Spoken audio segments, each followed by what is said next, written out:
Guys आज आम्ही जाम खुश आहोत कारण आम्ही चाललो एकविरीला फायनली काही आम्ही पालखीला चाललो आणि आम्ही जाम एक्साइटेड आहोत. तुम्हाला दाखवतो नंतर. आम्हाला कालपासून जायचं होतं पण कोण आमच्या सोबत येत नव्हतं. पण आम्ही दोघीच जायला नाही, आम्हाला पण करायची गरज नाही, आम्ही दोघी जाऊ शकतो. आमच्या माऊलीने आम्हाला बोलवलं तर जायला पाहिजे ना. आणि आमच्या काकीचं न्यू हॉटेल आहे, नक्की जावा विजिट करा. काय नाश्ता केला आणि आता जायला आम्ही थेट निघालोय. आता आम्ही पोचलोय खोपोली आणि फायनली आम्ही आता एकविरेला आलेलो आहोत.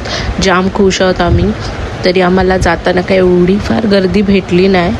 असं वाटलं की खूपच गर्दी असेल, पण सकाळी काय एवढी गर्दी नव्हती. भाई नुसता जल्लोष चालला होता भाई आमच्या आगरी कोल्यांचा. मग काय गाडी लावायची होती म्हणून वरच गेलो आणि आता आम्ही चाललेलो आहोत दर्शन घ्यायला. आणि इथे बघा किती सुंदर मूर्ती आहे देवीची.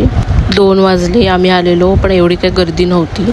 आणि पनवेल कोलीवाड्याची पालखी येत होती आणि वर अनाऊन्स होत होता पेण कोलीवाड्याची मानाची पालखी. अशी एक्साइटमेंट झालेली, आमची घाई झालेली वर चढायची कारण आमच्या पेण कोलीवाड्याचा यावर्षी मान होता. आणि बघू शकता किती गर्दी आहे. हे पनवेल कोलीवाड्याचं आहे. आणि वर पोचलो आणि कसले नाचत होते एकदम ब्रँड. मग काय धावत धावत गेलो नाचायला आम्ही पण.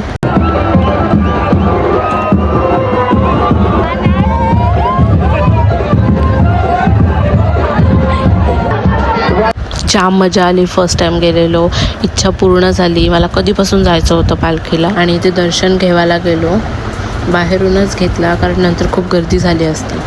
फोटो वगैरे काढले आणि आता आम्ही चालले जागा पकडायला, नाही तर जाम गर्दी होईल. मग काही इथे उभे राहिलो आणि इथे गर्दी चालूच झालेली. आणि बघा किती गर्दी आहे. जाम भारी वाटत. कसले ब्रँड नाचत वगैरे होते. फुल मजा. यो बारीक पोऱ्यालाही चिकना दिसत होता, मग ह्याला पण घेतला व्हिडिओमध्ये. आणि देवी तर खूपच सुंदर होती, मला तर खूपच आवडली. आणि मी तर 3 तास झाले आम्ही इथं उभेच आहोत. पाय तर खूप दुखत होते पण आम्हाला हे बघायचं होतं म्हणून आम्ही इथनं हालत पण नव्हतो. नंतर कल्याणची पण मान होता तर तिची पण पालखी आली. खूप सुंदर डेकोरेशन केलेला, जाम भारी दिसत होतं. तिचं पण मस्त जवळून दर्शन भेटलं. आणि गर्दी ते एवढी नसतं, एकमेकाला ढकलत चालत होते. आणि आता आमच्या पेणची पालखीसुद्धा चाललेली आहे. ही आहे आमची पेणकरांची मानाची पालखी. आणि 6 वाजून गेलेले तरी आम्ही अजून इथेच. शेवटी एवढी पाय दुखत होते उभं राहून, शेवटी आम्हाला एक ठिकाणी बसायला जागा भेटली. आणि खाली उतरताना एवढी गर्दी होती ना, चालता पण येत नव्हतं, नुसती ढकलाढकली. त्यात काय लाईट गेली, अरे बाई. आम्हाला 2 तास तरी खाली उतरतानाच गेला असेल आमचं, एवढी गर्दी.